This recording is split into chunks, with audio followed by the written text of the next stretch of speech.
समोर बाजूच्या रोडला पोलीस उभे होते, मी त्यांच्याकडे पळत जाऊन मदत मागितली, तेव्हा त्यांनी चक्क मला एक सल्ला दिला की तुम्ही महिला आयोगाच्या हेल्पलाईनवरती फोन करा, नाही तर तुम्ही शिवाजीनगर पोलीस स्टेशनला जाऊन कंप्लेंट करा. म्हणजे समोर तुम्हाला आम्ही मदत मागतो, तुम्ही देऊ शकत नाहीये, तर काय याच्यावरती अजून काय बोलायचं? याच्यापेक्षा भयानक परिस्थिती असू शकत नाही पुण्यामध्ये. जसं आता वसंततात्या म्हणाले, फक्त आमच्या ताब्यात द्या, तात्यांच्या बरोबर आम्ही सगळ्याजणी उभ्या आहेत, असे ठोकून ठोकून काढू ना की यांची हिंमत होणार नाही. परत पोलीस बिलस पण राहिले बाजूला.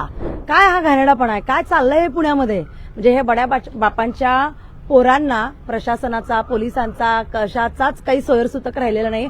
हम करे सो कायदा. आम्ही काहीही करू शकतो पैशाच्या जीवावर.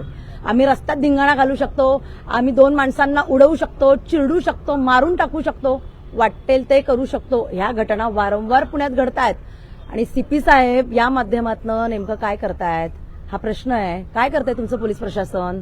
आमच्यासारख्या महिलांना सुद्धा वेळेत मदत मिळत नाही. आम्हाला सुद्धा मदत मागण्यासाठी वारंवार पाठपुरावा करावा लागतो. काय चाललंय नेमकं पुण्यामध्ये?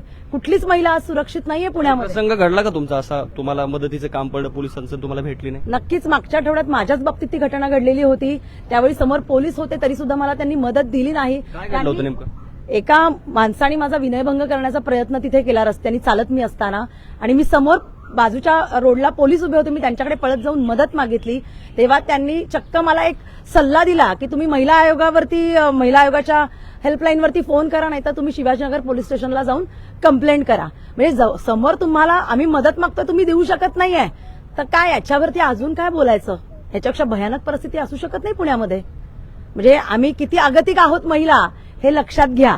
आणि अशा पद्धतीने हे बड्या बापचे पोरं वाटेल ते करायला धजावलेले आहेत. आता यांच्यावरती वचक बसवणं गरजेचं आहे. तो कसा वचक बसवायचा? आता हे गृहमंत्र्यांना एक पत्र लिहिलं पाहिजे खरं तर महिलांनी. आणि आमच्या शिवसेनेच्या महिला जबरदस्त आहेत. जसं आता वसंततात्या म्हणाले, फक्त आमच्या ताब्यात द्या, तात्यांच्या बरोबर आम्ही सगळ्याजणी उभ्या आहेत, असे ठोकून ठोकून काढू ना की यांची हिंमत होणार नाही. परत पोलीस बिलस पण राहिले बाजूला. पोलिसांच्या वचकपेक्षा वसंततात्या आणि शिवसेनेच्या महिला यांचाच वचक पुण्यात राहील, हे लक्षात घ्या. काय बघा, तुमच्या महिला पदाधिकाऱ्यांसोबत असं करतंय? आता एकंदर ज्या पद्धतीने पुणे शहराचाच आमच्या भगिनी आहेत, आमच्या रणरागिणी त्या स्वतः समर्थ आहेत, परंतु पुणे शहरातली आमची महिला भगिनी सुरक्षित नाही आहे, हे स्वारगेटच्या प्रकरणावरून कळालं. आता मला वाटतं की कालच्यालाच आपले पोलीस आयुक्त अमितेश कुमार साहेब इकडे कोंडव्यामध्ये एका इफ्तार पार्टीला होते.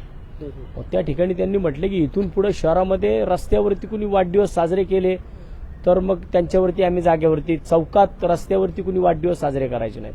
मग आता हे चौकातच झालं ना, हा प्रकार हा रस्त्यावरतीच झाला.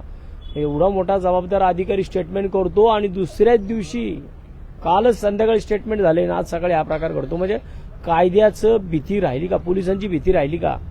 पोलिसांची भीती ही नुसत्या गुन्हेगारांवरती राहून उपयोग नाहीये. तर पोलिसांची ही भीती ही समाजामधली ही जी काही विकृती आहे ना, या विकृतीवरती दहशत बसली पाहिजे. ह्या विकृतीला मुळात ठेचून काढलं पाहिजे. जालना असेल, बीड असेल, इकडच्या गुन्हेगारीचं बरेचदा बोललं जातं, मात्र पुण्यातही तशाच प्रकारे आता सुरू आहे. तुम्हाला काय वाटतं, एकंदरीत गृह खातं असेल, मुख्यमंत्री असेल, प्रशासन असेल, पोलीस प्रशासन असेल? मुळामध्ये आता तात्याने सांगितलं की रात्रीतनं काय होणार नाही. काल आजच्या पेपरला मी वाचलंय 2 पोलीस निलंबित केलेत का तर रस्त्यावरती वाढदिवस साजरे करतात. म्हणजे नेमकं चाललंय काय?